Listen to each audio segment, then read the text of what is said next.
Thank you, IADP, for inviting me. My name is Teresia. I work for the Center for Multicultural Health, an organization based in Seattle.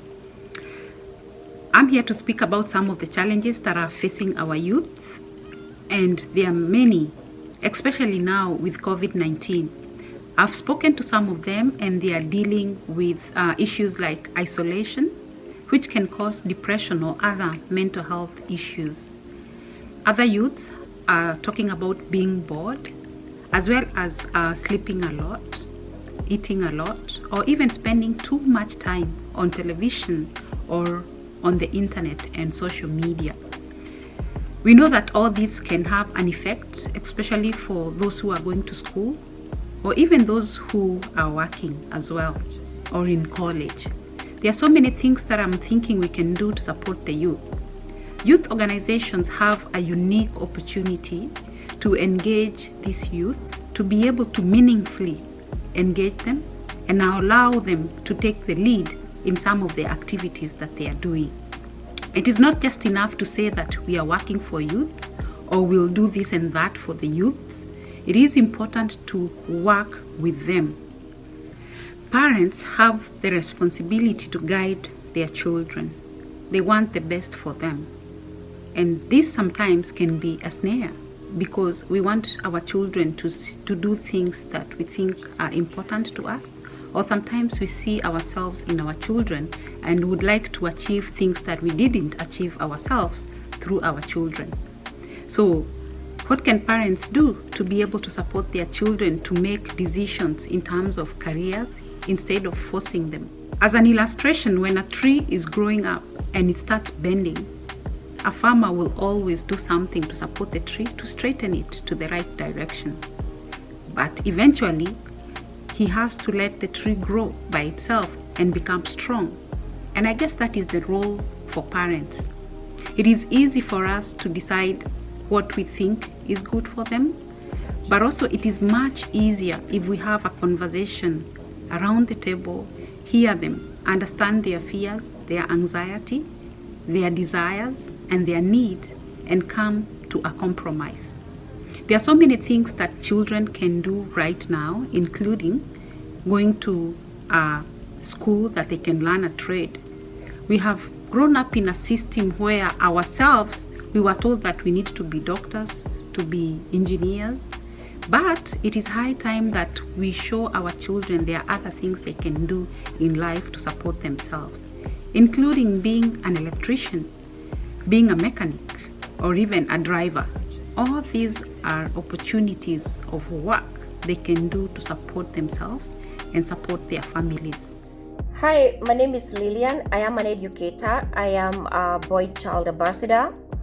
By that I mean I encourage mentorship or more mentorship of the boys today. I am also a published author. I have written a book on problems being faced by our young boys today. And above that, I'm also a mother to a young man who is going to college now, first year college, 18 years old. And therefore, I'm here to share a few sentiments with mothers of youth or mothers of children who are going to college. We are found in a set of dilemma on how to advise our children pertaining the career choice, and especially in today's world where the job market is very diverse. Things have changed as compared to our time, and more so when it comes to children of the immigrant boys and immigrant children as per se. So, as a parent, do we understand our youth fully when it comes to education and career choices? I would say it's a yes and a no. Not because we want to, but because we really don't know how to. In most cases, you realize even as parents, we don't have the right information at hand. We don't know even sometimes whom to turn to because every day jobs are changing, every day things are changing. The way the way things were when we were in college or when we were going to school is so much different with today. The job market has changed. It's not because again we want to, it's because we don't know how to. And if we do so, we do it out of guesswork. and so are the children. Our children also are pursuing or are getting into career choices through guesswork, and therefore they end up getting frustrated when they pursue that career, and then at some level they feel this is not what I really wanted, and they end up dropping out of school or out of college. And we know the consequences of that. It is indulgence. So parents, we have a lot in our plate. So again, for the girls tend to enroll at a higher rate. The percentage of girls enrolling in colleges is much higher as compared to boys. Why? Because girls tend to navigate resources when it comes to education and career as compared to the boys. Why? One of the major reasons is because girls, or women in general, have a high life expectancy or expectations, if I would say, than the boys do. And therefore, the girls tend to seek more information because they want to go pursue that career. They want to get more information as compared to the boys. So they seek long-term goals as compared to boys. A girl will choose a career that goes for 7 years, 4 years, because they look at the end result, the long-term result.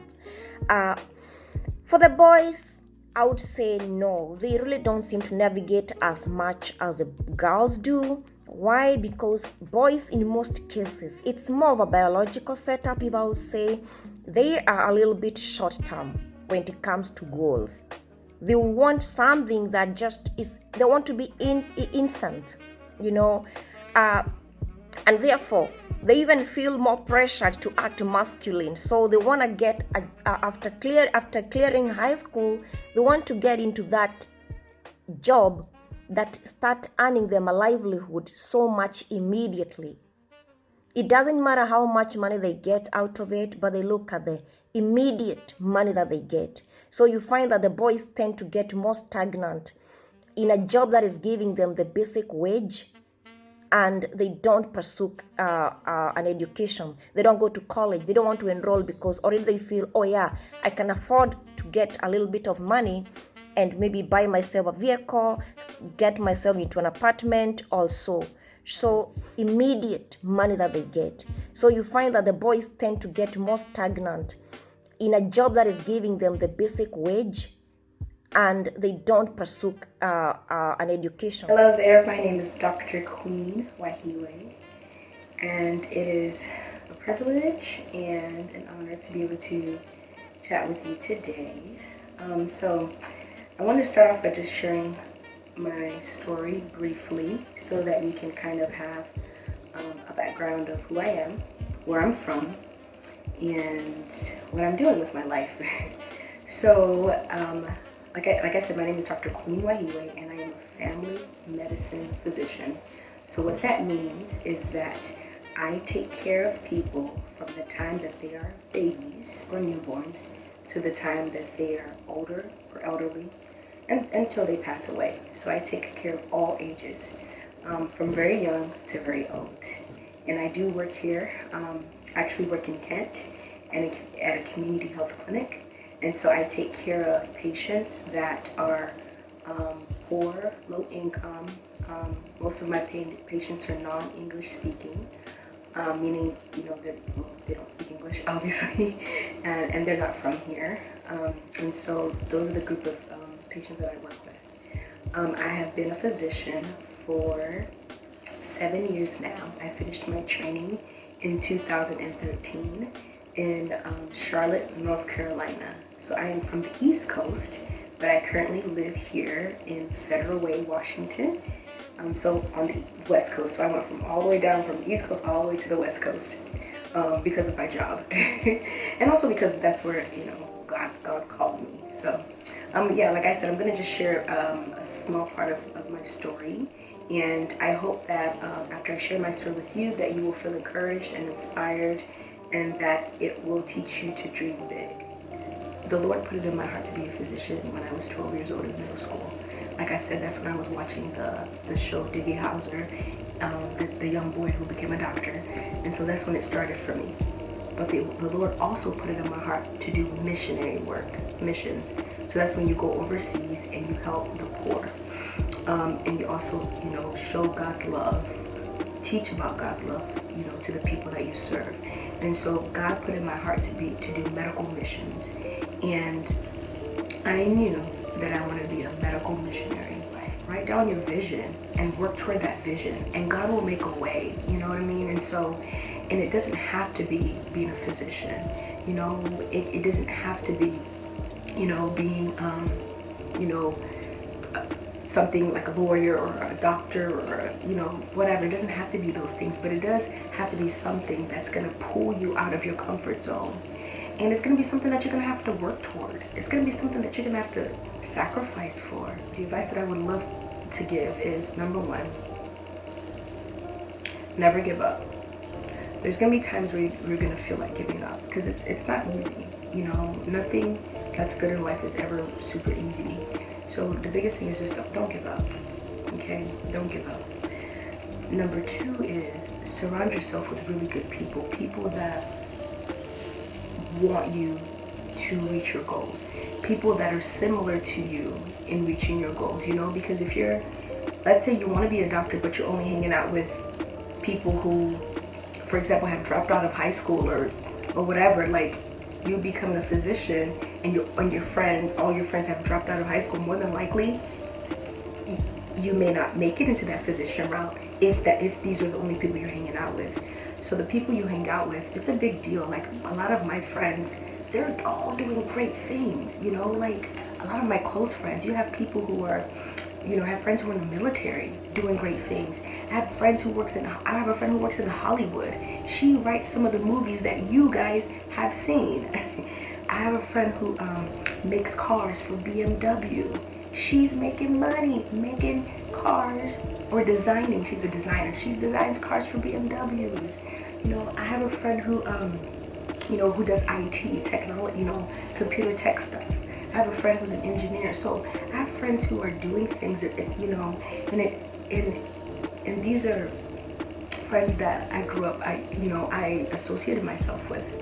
And these are my colleagues, my, comrades, or whatever you want to call them, and so the people you hang out with, it's a huge deal. So find people that are like-minded, okay, that are going in a similar direction as you, okay? So first advice, don't give up. Second advice, surround yourself with good people who want you to succeed and who are going in the similar direction as you. I think third advice is take advice from your parents, because a lot of times we feel as though our parents don't really know, but a lot of times they do know. And there were times too, if you listen to my story, you probably see me as this person who always followed whatever her parents said, and I admit that, a lot of times I did. But there were a lot of times that I did have to stand up for myself to my parents, For example, like my dad, when I was in college, I was telling him that I was in this organization. He was like, why are you in all those organizations? Just focus on school. Just focus on your grades. That's it. Forget all those organizations. And I told him, no, I wanted to do those organizations because that's part of who I am. Those organizations, they are what gives me joy. Because me studying all the time, it's not what gives me joy. It's what I need to do. But my happiness came from hanging out with my friends in these organizations, doing things for the community, doing things like that, And so he disagreed with that, but it was okay. I found something that gave me joy, and I also did my academics, so I was able to bridge the two together. Was it easy? No, but I did it. You know what I mean? Or God gave me the strength to do it. How are you? Oh, my name is Peter. It's just chilly. That's why you see me in this jacket. Otherwise, I'm trying to get busy here. You can hide a lot of talents, but you'll always do something to find yourself doing better or things to do. I have never done a lot of mechanical work, but I've been inspired for many years with staying with the mechanical guys, and they were doing all interior. But as you can see, we're trying to remold this car back. It had a heat this side, so it's good we're busy. I would just challenge that you don't keep to one thing, you always try. As the Chinese say, you do what we call reverse engineering, and that brings you a part of what you are as a young person. So in part of my years, having been an electrical man or taken a course in electrical, I've so much interest and a passion to mechanical work, as you can see. So you should not always look at one thing in life. So let's go on and make sure that you make yourself busy as a young person. Don't just stand by for something that goes on, but try something new. Thank you. My name is Wario Jida. I'm from Ethiopia originally, but I live here now. I've been living here for the last 4.5 years. And I'm a mentor with IDEPI. And I'm a student and I also work. That's me. Yeah, so I want to share my experience as an advice for the people who want to pursue education but they have to work. So I have a full-time job that I work because I have to pay for my housing and everything. But still I got a time to focus on my education, to meet my goals. And sometimes I realize in the US it can be very tempting to stop school so that you can concentrate on work, thinking that you may not need education if you can get a job. But there's a lot of resources here, and if you have time, it's best to equip yourself, because research shows that people who have a bachelor's degree will earn more than the other people who do not have, even in the workplace that they do. So for me, I've been doing that. I know a full-time job is really hard and balancing with the school, but still I have my goal. So I have to work on my goal. I have to create time for my job, and sometimes I go to part-time classes, and sometimes I do Zoom, but most of the time I decide to do online classes. And I know I don't have a lot of time, but I know I have to meet my goal for education, and the time will come once I finish my school. So that's my advice for you. So don't get job and start and stop education. Education is very important, as you know, especially from back home. But of course, you can pursue other means of education, which is like vocational education, you know, and trade schools. But don't stop equipping yourself, because the more you equip yourself, the more chances you get in this country. That's my advice for you about education. So I've given advice about pursuing education and also as you see work, but also we realize there are so many people who are not very gifted in education, or they may not have an opportunity, but everybody has a talent. There is something that everyone is good at. So don't say I'm not good in education, so I'm not good enough for anything. People have talents. Like for me, I grew up playing soccer, and it helped me a lot in everything I did. I got a job because of that and everything.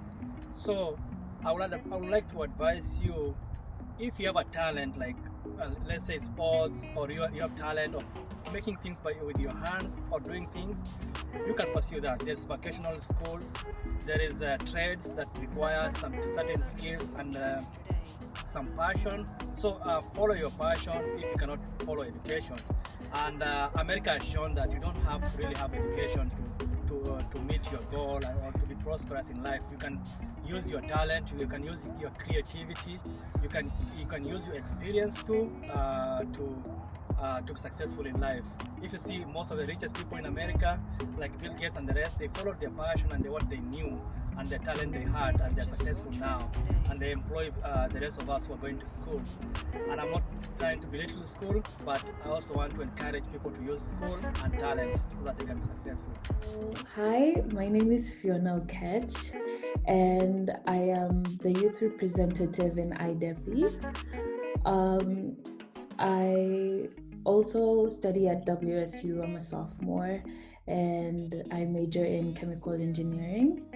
Hello, my name is Dorcas. My parents are Abel and Priscilla. I'm a third-year junior in university currently. I'm still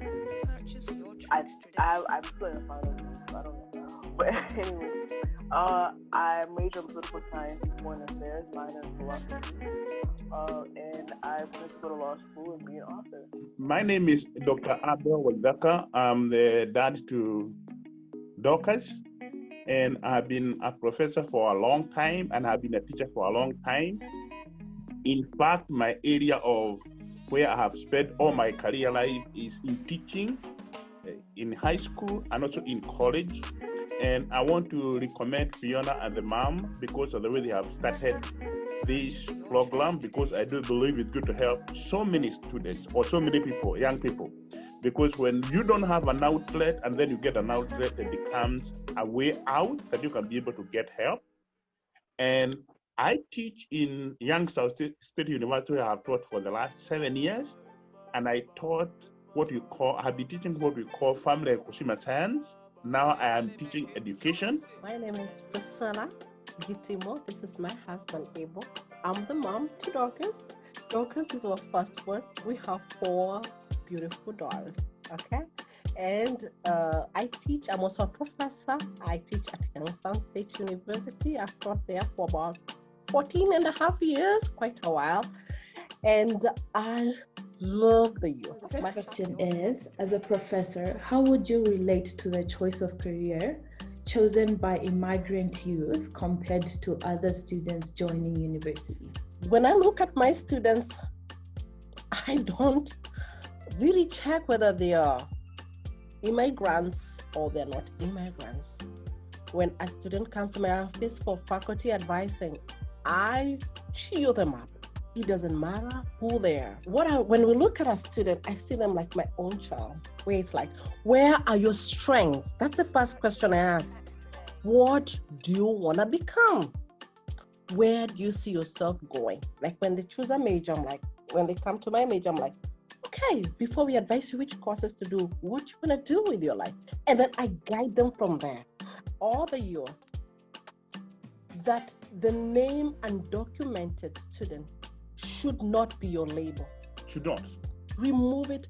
There's a way of looking at a glass. You can look at a glass half full or half empty. Remove that label. So hard. Get your grades high. Volunteer in the community, like when you're in high school trying to get scholarships, and do amazing things. So we're going to send you to a website where you get all the information on careers and how to succeed in colleges, community college as undocumented. So here is the college. I will send Fiona the link, but however, here it is. You just search college guide for undocumented students. Best colleges. College guide for undocumented students. Best colleges. In that website, it has all the list of the various states that allow students to go in there, universities who came here young. They can even get in-state tuition. It's not all the states, they're all different. Add a little bit, but we studied that website to tell you the information we're telling you now. So please go to that website and fish for yourself information. Knowledge is power. Referring you to where to go to fish is very important. We realized some statistics that were amazing, that 65,000 undocumented students graduate from US high school. Every year. And just 5 to 10% of them enroll in college. That is not allowed. And you know they are hardworking students. You know why? Because they think if you apply or knock the door of a college, they will come for your family. That is not true. That's not true. We want you to go to that website and read for yourself because every state is different. There are some states which will not just allow you to go to college, 3 of them, you know. Yes, I didn't go to the community college route. I took AP, advanced prep, advanced credit courses, but that's only one way to go through. But there's also CCP, where pretty much local community colleges, which are free, by the way, all community colleges are free, pretty much. You can, and even some universities, look at the high school, because my friends were able to take courses at a university during high school and pretty much not really pay much money for them, and then get them ahead of time. So that's one. So look if your high school has like a joint program with university, because during my junior and senior year, I had friends who would spend half the day at the high school and half the day at like YSU because they had that program. I had friends who just did full CCP at the college. I took the AP route, but there's multiple ways to get general ed and stuff like that out the way, so you're spending less money when you actually go to college. I took the AP route. Other friends took CCP. I know IB, International Baccalaureate Degree, is also another route. I didn't really take that route because it really wasn't available at my high school or a lot of the high schools around me. but I know there's also a really great route for college. So if they're in an area, a state that does do the international baccalaureate degree, I have friends who did it. Also look into that because it's available at the high school level for advanced college credit, and it's actually a really great program. Okay, so I would like to ask Dorcas. So I noticed that you've already chosen your major, and you have already chosen your dream career that you wanted to venture in. So did you choose that career for your own or for your parents, or exactly what was the reason why you chose your major? I chose my major because I genuinely wanted it. I'm a very eclectic person. I have many interests. I honestly could have picked a lot. If I often say if I had all the time, I would have had 4 majors, but it's a different story.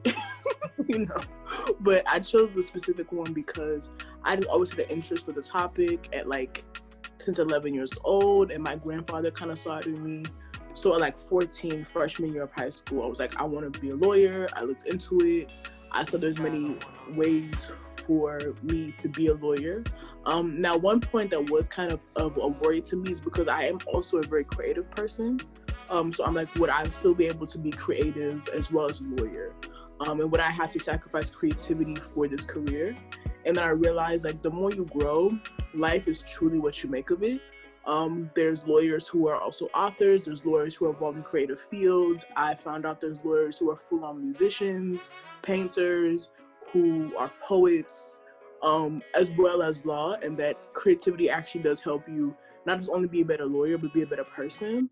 So we are trying to say, your son, your daughter is gifted by God in different ways. God gives all of us different levels of talents. Cheer them wherever they are. If they don't become doctors or lawyers, it's okay. Cheer them wherever they are, and they will be okay. Let's encourage them. Let's encourage. What they need more than anything is that encouragement. I'm going to read it from the website I told you, because somebody may be listening. It says this: perhaps the most crucial fact for undocumented students to remember is that there is no federal law that requires proof of citizenship status for admission or matriculation of any U.S. college. Because of this common misconception, to the contrary, millions of undocumented individuals are missing out of the opportunity to gain education, improve their employment, and all that.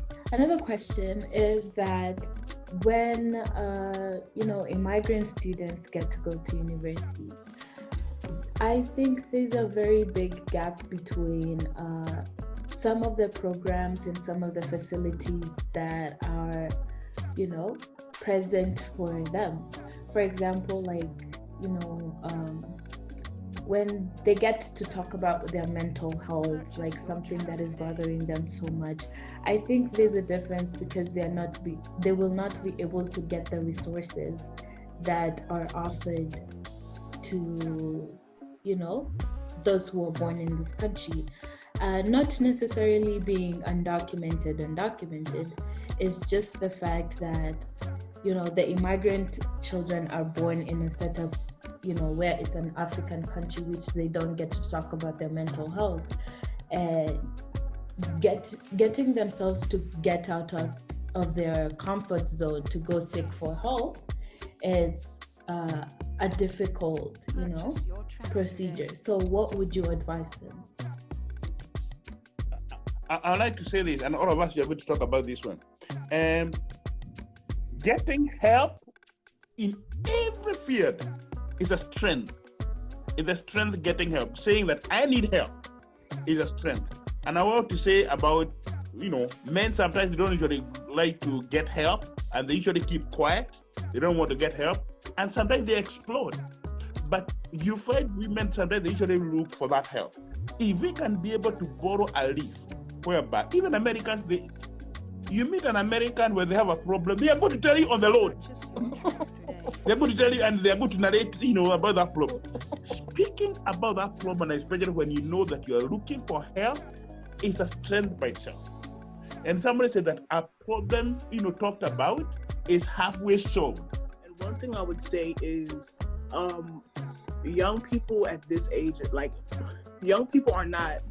We're at a stage where we're learning so much just about ourselves, and you're growing so much that no one fully has a perfect mold when it comes to mental health. And I know because I have American friends, I have international friends and all that too. But one thing I would say that from a first generation immigrant perspective is my dad said things were different. So it very well could be that in Africa, mental health was not talked about because there's other pressing issues. Like you're on survival mode. You like, this is what's going on here. We have to survive. And here it's different. The tools are different, to survive here than it was on the continent. And that change can be very difficult. But one thing I would say is that it's okay to speak, of course, my dad said. And it's also okay to ask for help, of course. And it's also okay to have healthy coping mechanisms, because I know in college, coping mechanisms were everywhere. And a lot of times the coping mechanisms young people use are not healthy ones. There's a reason why people want to party 24/7, even in a pandemic. That's not healthy. It's fun to have fun, but I'm like, those people are coping with mental health because that's not healthy. Or want to drink or do drugs. Those are unhealthy coping mechanisms. And encouragement, because while there is free counseling on campus, there's also sliding scale where people are like, oh, you don't have insurance, or you do have insurance, here's an adjusted rate. YSU also has support groups. I know there's support groups for anxiety, depression, and those are free. A lot of churches have those. Not that they're religious, they are specifically Christian, but I know there's a lot of just support groups just in communities where you just come anonymously in a library somewhere and just connect with other people. Okay, that is really powerful, and thank you guys for saying that. And if I can just conclude with two more questions for each of you. So far with helping students and, as professors in a university, is there a way that you can advise like students who feel like they have lost hope, who feel like they're not gonna succeed in the American environment, and who feel that as if they're suffocating because of the system? Is there any advice that you can give them, a voice of hope, so that they can move forward? Let me tell you this. Some of the professors, and many of the professors who are in those classes, they are looking to help you. In fact, professors are trained. Many of them are trained on how they can be able to motivate the students and help the students in one way or the other. So what you need to know, put your best foot forward. Know that those professors are supporting you, and look for opportunities where you can be able to get help. And sometimes when they come to financial aid, there are some financial aid that is just designed for minority people. Apply, not financial aid, we got a scholarship. Scholarship that are applied for minority people. Two, me as a professor and my wife was a professor, sometimes we usually fear, we usually wonder. We are told that there is scholarship here, and it's a lot of money. Go and tell the student to apply. None of them applies, or just a few. If you apply, money just goes back. The money goes back to the foundation. To the foundation. Why? So if you hear there is something, just go ahead and do it. And okay, please start with a grateful heart. Every day, look for something you're grateful for. So, for example, I want you to start looking at the fact that you're in the US as a blessing. Don't start looking at it like something that's negative. How many people look for a visa to come and they can't? Look at it as a blessing and kneel down and tell the Lord, God, please guide me. See, please order my steps. Please, and God will do that.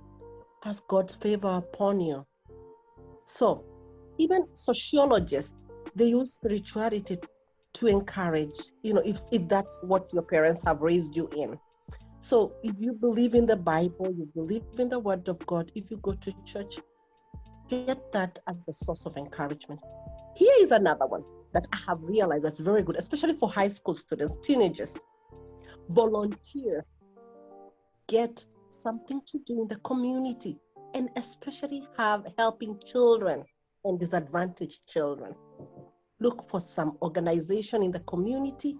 They always are looking for volunteers. Those disadvantaged people in the project, whatever it is. When you see somebody or the homeless, I remember taking us to a homeless home. She was volunteering. That was my first time in a homeless home. And when you see those people, when you come out of there, you are very grateful. You are blessed. Be there. So have a time where you just have peace every day. If it's only for like 2 minutes, whether it's like, for me, I take naps every day, like at least 15 or 20 minutes. I just lay down and I sleep, and it's really great. No matter how busy I am, that keeps me there. In between a class, in between that's my moment. And then afterwards, listen to some nice music and maybe pray.